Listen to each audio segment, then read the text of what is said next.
Good morning. We're back. Senate Judiciary, Friday, May 6th, 2022. We're taking up the House proposed amendment. The House responded to our bill with a further proposed amendment that basically takes us back to prohibition. Yeah. On the caps, which Michelle will explain. I will. So good morning. For the record, Michelle House, Office of Legislative Counsel, and everybody should have the House proposal amendment, Lieutenant proposal amendment. And there's two instances of amendment that they are proposing. The first one, Senator Sears mentioned, is an amendment to the prohibited products. You'll recall that the House did not include lifting the caps on the concentrates. You put that back in because it was in the bill as introduced. They have proposed taking it out again, but the way that it looks, it does look different from earlier. And so the way that this was structured, I'll just talk to you in general, is that right now it's just like a straight up ban for certain products. And this is creating the ability through the combination of subsections A and B for those concentrates to be able to be produced and then sold in among licensees, so that if you had a cultivator that then was creating a concentrate that they would then perhaps sell to a product manufacturer, that product manufacturer could use that in developing edibles or things like that. However, there would be no sales to the public.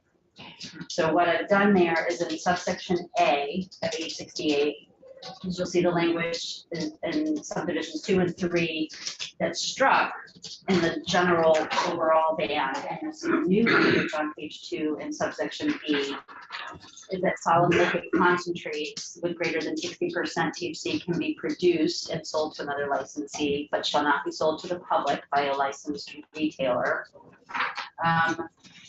And then the liquid concentrates with greater than 60% that are prepackaged and vapes can still continue to be sold because that's permitted under current law. So am I right that the caps are back in every sense, but we stick with the idea that you can still have prepackaged vapes? You can still have prepackaged vapes, and then this is clarifying that you can produce them as long as it stays within the licensees for production of products. Well, it's sort of a middle ground, but it's akin to producing 100 proof vodka and then not allowing it to be sold. There's no sales to the public. So why would you produce it then? It's beyond me, but it is. If we were to accept this, I would like to see some investigation by the Cannabis Control Board of the impact of this decision on the black market and the out-of-state sales, because Massachusetts does not have this cap. So if I'm living in Representative Gannon's district, which I represent, Wilmington, I'm about a half an hour from North Adams, Mass, where I can go buy in North Adams higher concentrate, which is attractive, particularly to younger people, as I understand it. And if I can continue to buy these higher concentrates on the black market where we don't know what's in it, the formaldehyde, whatever else, because they just want to sell, they're interested in their max profits. And to me, this is a really big deal. But at the end of the session, they held the damn thing for over a week and a half and then come up with this. There isn't much time to call for a conference committee. So I'm really frustrated by the proposal from Representative Gannon in the House, but I think we should at least have information next year on what's the impact of this decision. Because New York, I believe New York won't have caps. Pepper, maybe you can correct me on that. For the record, James Pepper, no, Vermont and Connecticut are the only two states that have this cap. All of the other 18 or 19, if you include DC, have no cap. So in fact, it will be relatively easy to kind of get information about this because, you know, we're going to be running this experiment alongside Connecticut, whereas everyone else, all of the other kind of regulators don't have these caps. And they, you know, New Jersey just came online. They probably are the most advanced with respect to what can safely go into these products. And so we're going to have a lot more data next year that we can share with the committee as to what the impact of leaving this cap in place is. And I should be clear. I mean, I know that Senator Sears, you kind of just summed it up, but this really is a gift to the illicit market, leaving this cap in place. You know, it gives the illicit market a monopoly on supplying the demand for these products. And just like you said, the illicit market is not checking IDs. They don't care what sort of cutting agents they're putting in these products. They don't care about educating people about the potential harmful impacts.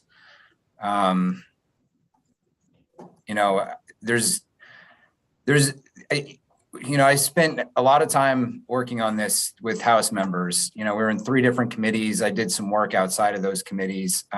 We almost got there. I think a lot of people started to recognize the rationale here, that the prohibiting a product does not eliminate the demand for it. The way you kind of deal with, you know, if anything, it makes a product more alluring to younger people. You know, I think what you really need to kind of focus on is supporting honest, evidence-based education and prevention programming, and try and empower kids to think critically about what the impacts of using these substances are going to be. And, you know, that's the forefront of Act 164. That's what you guys did there. And it's just a more rational drug policy. But, you know, there's a few policy alternatives I think the House kind of wanted more information about. You know, we're looking at things, other states are looking at things like, okay, well, can you tax high THC concentrate products differently? Is that a way to kind of deal with their access issues? Can you limit the serving size of them? Can you impose kind of strict per transaction caps? Can you have concentrate specific labeling and warning labels and point of sale flyers? And I think that's where the House kind of fell apart. You know, they started to recognize the rationale, but they wanted more information about what the alternative could be. And, you know, Washington State, their legislature, they do not have a cap, but their legislature just authorized a study commission to look at all of those policy alternatives to eliminating a cap and try and get kind of broad support for them amongst their medical society and their interested stakeholders. That report is going to be released later this year. So, you know, there's a growing body of evidence about that regulated products are better than unregulated products, and that prohibition is not the way to kind of deal with the issue, the negative health consequences of high THC concentrates.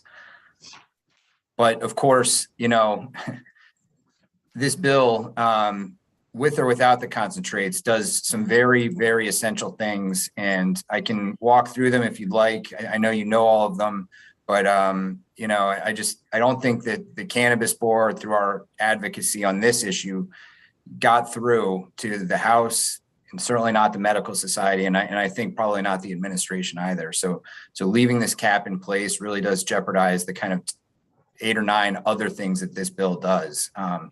And if you need me to recap some of those, I'm happy to do it. Well, I'm going to recap one of them, and that is that David Englander from the Department of Health sent an email to Representative Pugh. This is all public information, suggesting that the administration was fine with these removal of the caps, and then shortly thereafter got directive and flip-flopped and said they weren't fine with it. So there's 2 emails that are public, that are out there, and somehow a group that opposed legalization from the beginning has taken over.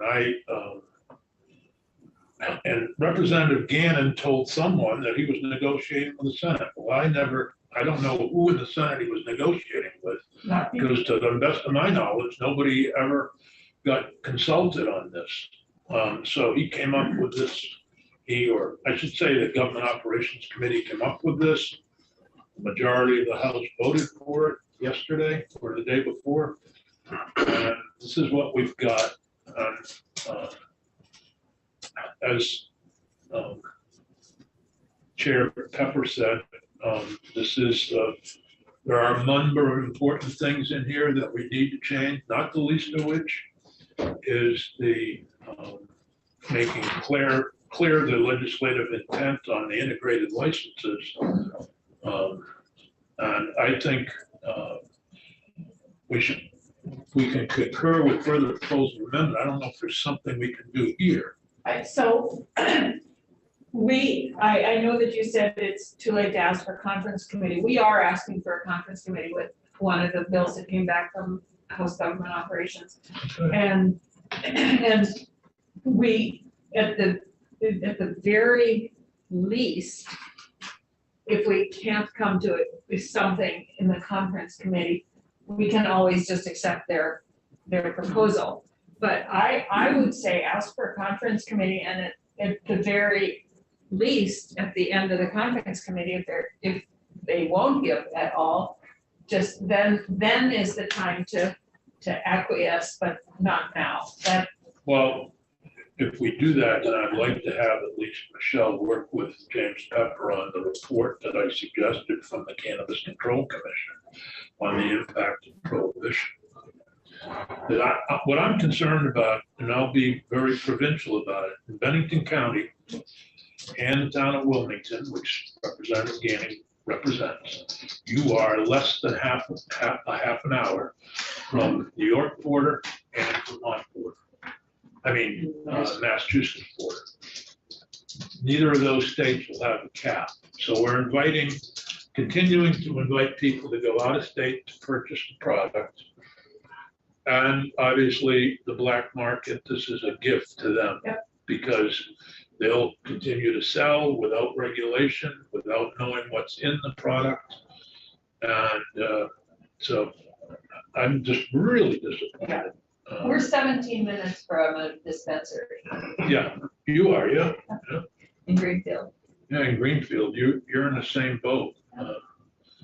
So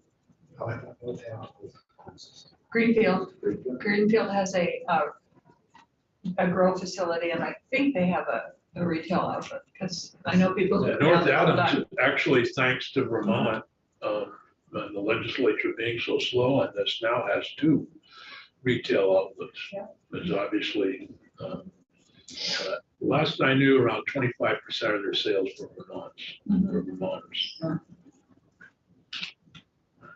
So do the conference committee. And still have the report ready. Yeah, and we can always, at the end of the conference committee, I just think that. Is that the majority feeling to go to a conference committee? Yeah, I think it's a smart thing to do. My one caveat to that is that I personally, I've got some court hearings on Monday, an obligation on Tuesday. I'm a little nervous about whether I'll be here or not. Well, So, you know, we could always appoint. don't feel as if you have to have a bipartisan representation on that committee of conference. I guess that's the big thing to tell you. Well, I was thinking of you, I and White, but we could do either Phil or Alice. Phil's on the budget conference committee and may not have as much time. But it also doesn't need to be somebody from this committee. Absolutely, from this committee. Could be Chris Pearson from finance, or. Yeah, Chris from finance, or maybe Brock from finance. Of course, he's on another conference committee. But Chris isn't on. Right. Yeah, okay. If you decide to put me No, on, Chris it'd is have to be. Oh, is he? Yeah. I'll have to be cognizant of finance, trying I to. don't know which one. Yeah. Yeah, I don't wanna, I'd rather, maybe Can't Alex. be on two. Yeah, I Yeah. think Chris Pierce is working better. I'm not as well versed in it at all. Well, but I think the issue is pretty simple. I think the issue, I like the statement that Pepper has made, and you've repeated about this is a gift to the black market. Right. I think that's an important thing to stress. And it's, in my mind, it's just in keeping with what the other body's been doing right along, which is to say we'll go a grudging half step. And that grudging sense has kept us from, we're late to the market. We're gonna be, if this goes through, we'll be late to full sales. I think. This is costing the state of Vermont big bucks. Oh. Yeah. So when they complain about the revenue, it's right here.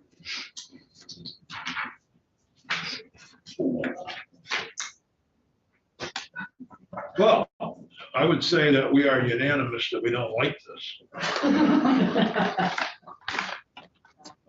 And I would prepare for a conference committee, but be prepared with what we just talked about. I'll work with James on Working that. with Pepper on a report of the impact of this stupid decision. I will just note, there is a second instance of amendment, just so you Okay, guys yeah, well, we know. probably should go over that. But this one will be an easier one, which is, this is an amendment to the cannabis fees section that you passed in H 701 earlier this year that went through finance. And one of the things that it did was it established a fee, a per product fee, because the board is gonna be looking at each unique product that is gonna be offered for sale.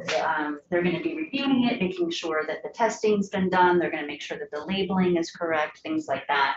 And so there's this $50 fee for that. And right now, what they did in 701 is they made it for retailers and integrated licensees, but it should be for any of the licensed cannabis establishments, because it could be like product manufacturers developing a unique product that needs to go through that. And so this is just my, in discussing things with Pepper and Bryn, it was that this was just kind of an oversight when 701 was done. So this was just correcting that. Yeah, well, that's, at least they did something. So we have two issues here. Yeah. I'm not, obviously, if anybody thinks I'm happy with this. I don't think Oh, anybody got that. No, I'm If just. anybody did, they are sound asleep or dead. I would like to ask James, though, in your presentation here, James, you did express some concern about the entire project going down in the event that we hung on to this cap issue. And you've watched the entire lay of the land. We haven't. I'm trying to get my head around what would you prefer we try to do in the event you're stuck with a 1-year time period of having to do a study as opposed to having it right away. You Hey, concerned about any flack you heard from before?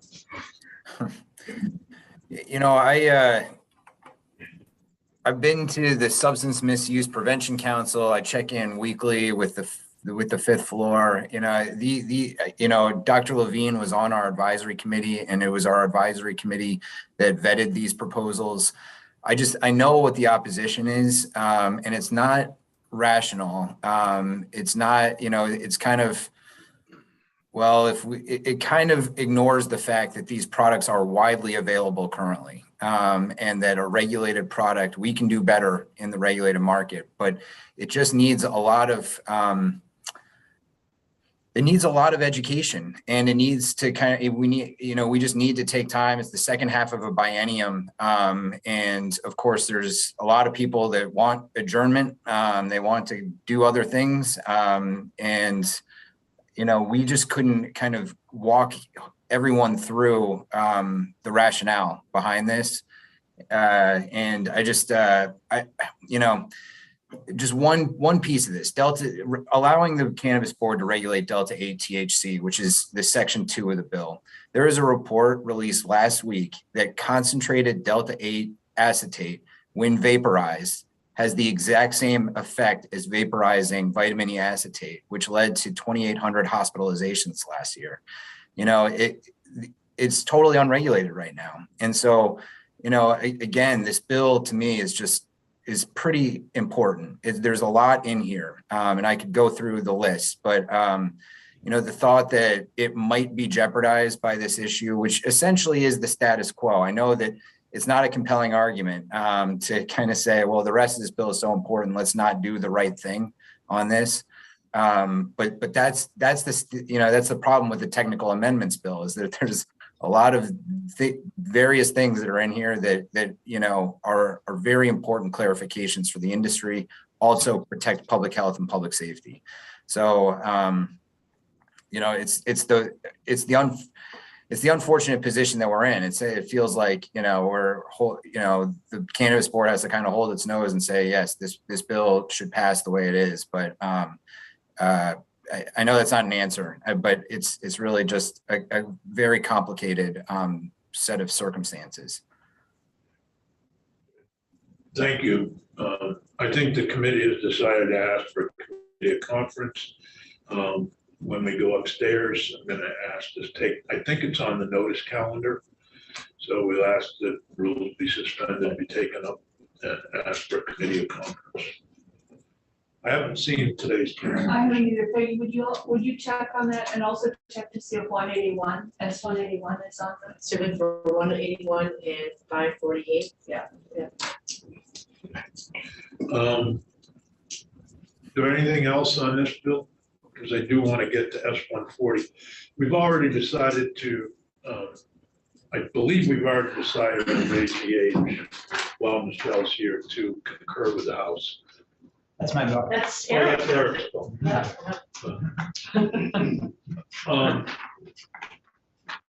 Yeah, I think we already decided, am I correct? Because the report was the only issue, and Commissioner Brown said they were okay with it.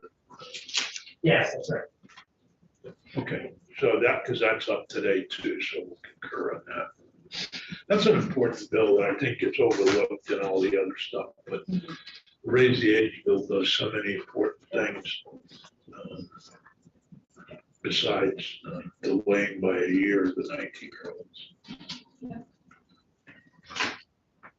Are you evening? Well, it depends on when we're eating cake. Well, I was going to say. If you have to leave, I don't know if you have to leave. I take a piece with you. I don't have to leave. Okay. Well, then stick around. Yes. I, on the other hand, have a short window because miscellaneous judiciary procedures is coming up first on the floor at 9:30. And there's two floor amendments, both to do with that animal report. So Do you want me to go listen on the floor? this should only take 5 minutes. Okay. So thank you very much for the offer, but I think I can, and plus I don't want to probably. And we'll take a cake for you. Thank you so much. I appreciate it. Congratulations. Make sure you get it.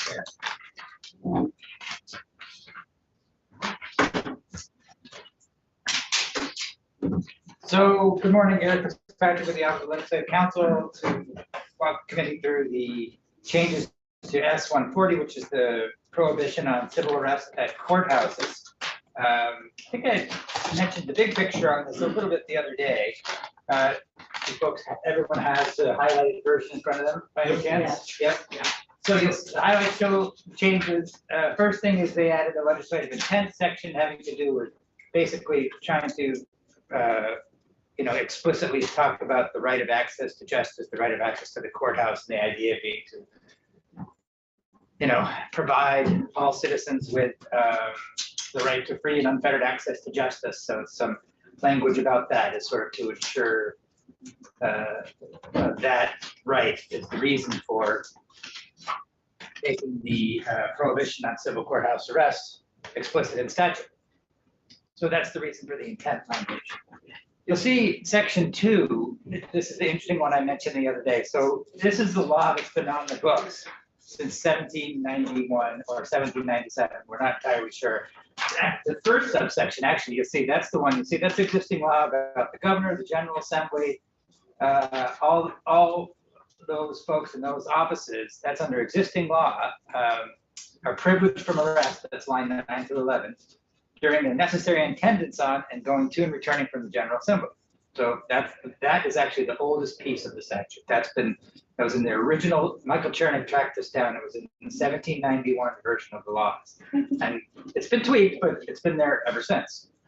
The subsection B has been, the first place we could find it in first statutory books was 1840. And this is one that's more on point. It's more related to the prohibition that you're adding on in subsection C. And that was originally its own standalone section. Remember, the Senate bill was its own created a new section of law. So the thought in the House was, in fact, it was Judge Zone who realized, someone told him that this statute already existed only about a week before it passed. The bill had already been voted out of committee, actually.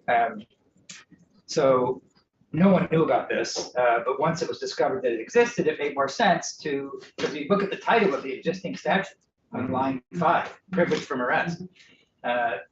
So it made sense, rather than create an entirely new statute, just to take what you had passed in S-140 and put it in here, which is what subsection C does with a few changes. So the highlighted language shows that changes that were made to S-140, the rest of the language is what you passed. So you see the first one, bottom of page 2, over on the top of page 3.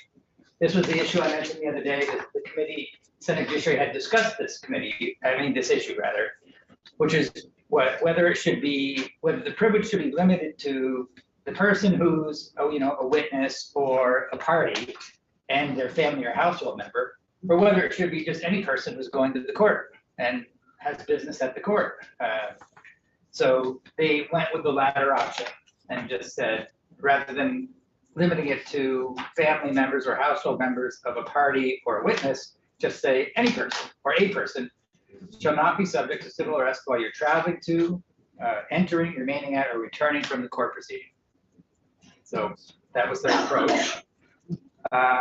You also see further down on page 3, there was some interesting discussion that whether or not civil contempt was always the appropriate remedy, because of the way the civil contempt statute works.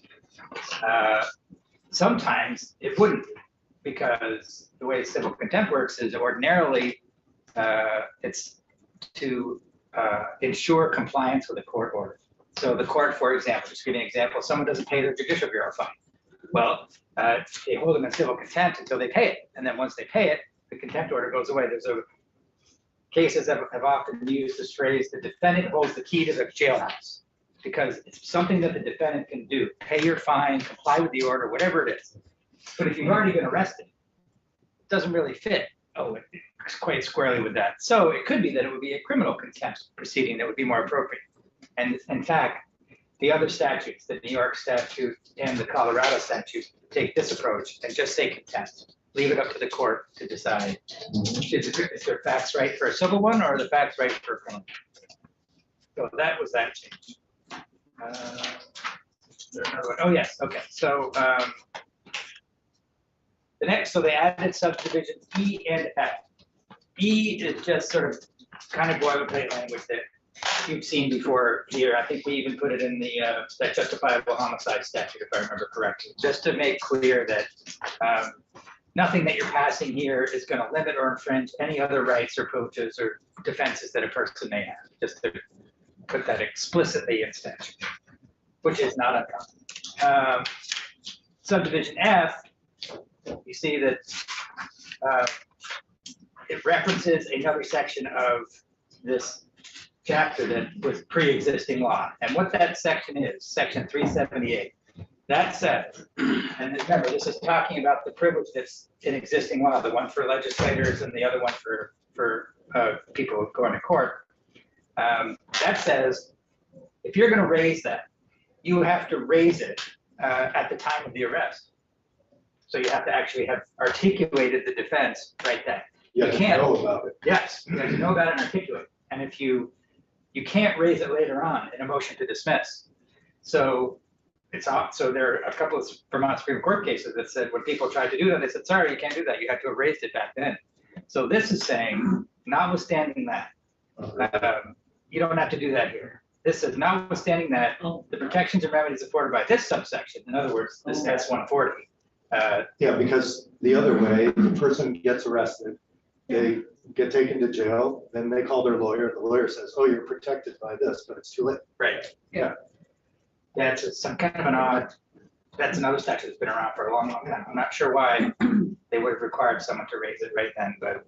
This is where Representative Mann, with the guys from Stowe, had gone to Montreal in a black car, the radio, television station there had sent for him to testify on moving the age down to 18 from 21 for alcohol or tobacco, I guess it was.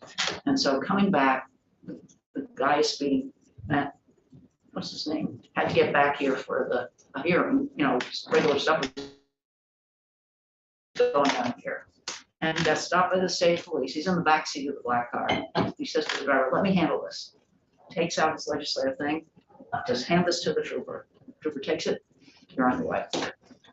So he did it properly. That would have been okay under the statute. That's right, because he raised it right then. We raised it right then. Yeah, Zuckerman did that one time too, on his way to the State House to preside over the session. And then he had to go back and be booked for speeding later. He I showed see, a volunteer. and did he raise it? He did, Yeah. because he knew about it. Yeah.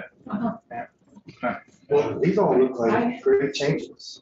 I'm okay. I think they, yeah, I think they're fine. I'm sort of okay.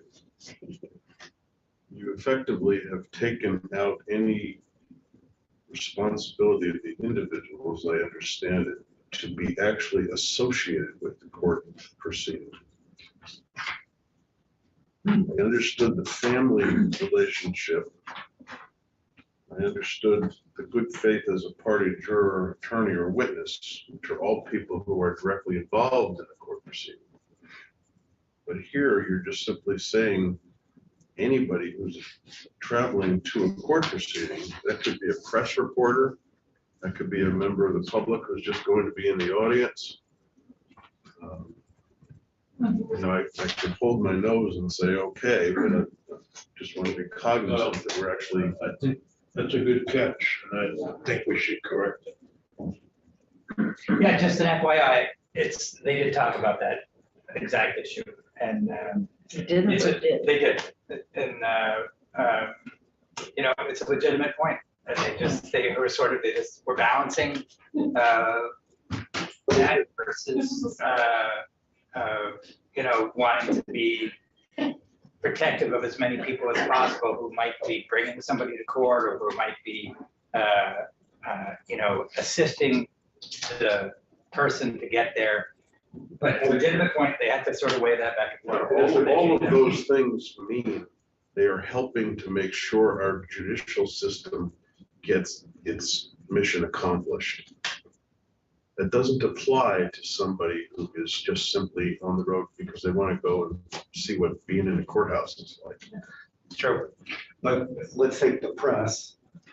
I think the press deserve this protection. They're part of the system.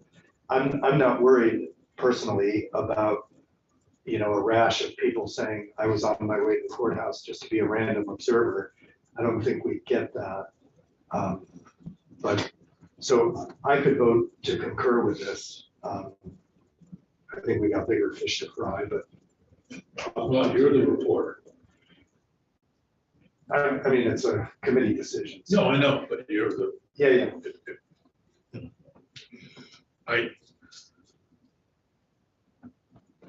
could put in on official business. Well, it still could be an attorney in a different case. Well, or- it could be but it could be a reporter because their official business is to cover that particular. I think then we'll get into what is official. Yeah. Um, I actually like our language better, but That was one of the stumbling block that actually came up on the floor yesterday. So this issue came up a little bit, and you know, with more time, I'm not saying we couldn't come up with language, but what they sort of bumped into was how do we draft that? How do we? Well, But it's a legitimate point. I think one thing we can say is that if there are abuses, that can be dealt with in the future legislative action if it becomes an abusive thing.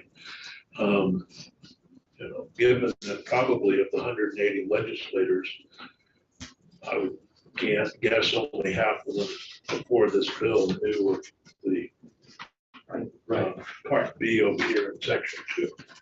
Part 1 in section 2. 3577. I bet most legislators weren't aware that if a cop stopped them, they could. I was aware of it, but Ralph Wright made me aware of it when I was first elected. He told me that, now just remember, you can't be stopped on your way to the state. No, you can be stopped, can't be Well, I detained. can't be detained, right? A cop told me that when he stopped me. He said, do you know how fast you're going? And I said, I don't know. And he said, you're Well, going 77. And he said, but I can't detain you and I'm not gonna give you. a ticket, just-" Technically, they can, if you're refusing to come to the state house like in Texas, I think they can come for you. Yeah, Sergeant at Yeah. arms. That's why they went out of state. That's why they need to talk.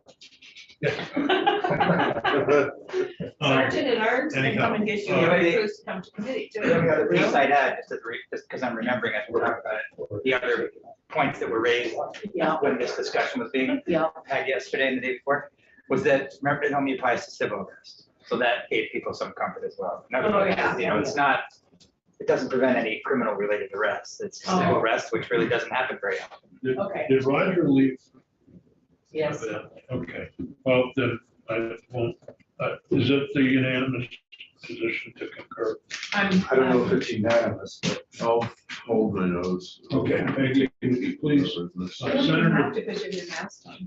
Senator Baruch has moved that we concur with the House.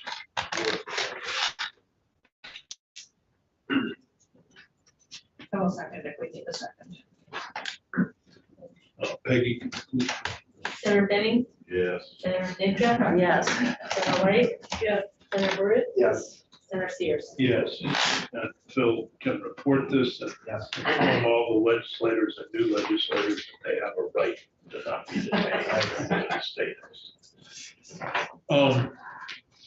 On 533, that's a report that should be on your desk, Bill, if you want to vote. The committee is 401 right now. 533. That's Civil the fortune study. return. Oh, I'm sure it's fine. It is. Oh, It's fine. Study, despite Senator White wanting to name it a commission. Just so we can get outside. right about it again. That's what I was trying to point out, that isn't a commission that they're